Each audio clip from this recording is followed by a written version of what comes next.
sipat! Ang ganda mo yung mga sipat ngayon, mga sipat. Sa mga player dyan, yung magagaling mga player sa basketball, yung palaging naglalaro ng basketball, mga sipat, no? At saka yung palaging naglalaro ng pickleball, mga sipat. Yung sporty ba? No?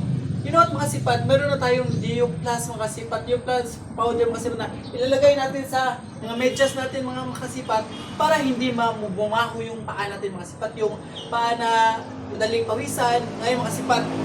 Dahil sa Dio Plus, mga sipat, hindi na babaho yung paa natin, mga sipat ko. The best ng mga sipat. Noon kasi mga sipat, yung paa ko, mga sipat, ang dali ng bumaho, mga sipat. Kasi pawisin pawisin.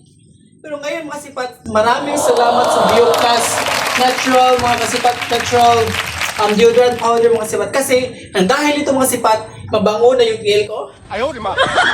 Dahil ito, mga sipat. So, ang gagawin natin ito, mga sipat, lagyan natin yung medyas natin, lagyan natin ng Dio Plus powder, mga sipat. Ganito, powder. Tapos ganyan natin, mga sipat. Ayan lagyan natin ito, mga sipat. Tapos iganyan natin para mahalo lahat yung powder sa loob ng medyas, mga sipat. Ganyan lang, mga sipat.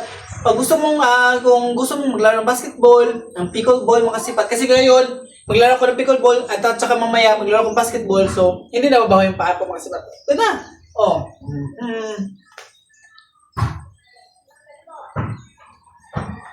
Ganyan lang, mga sipat.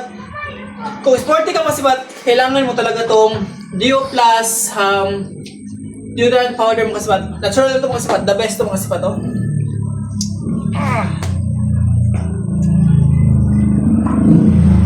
So ngayon, mga sipat, ready na tayo maglaro ng pickleball at saka basketball.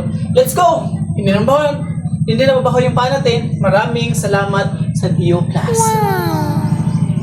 Bye-bye!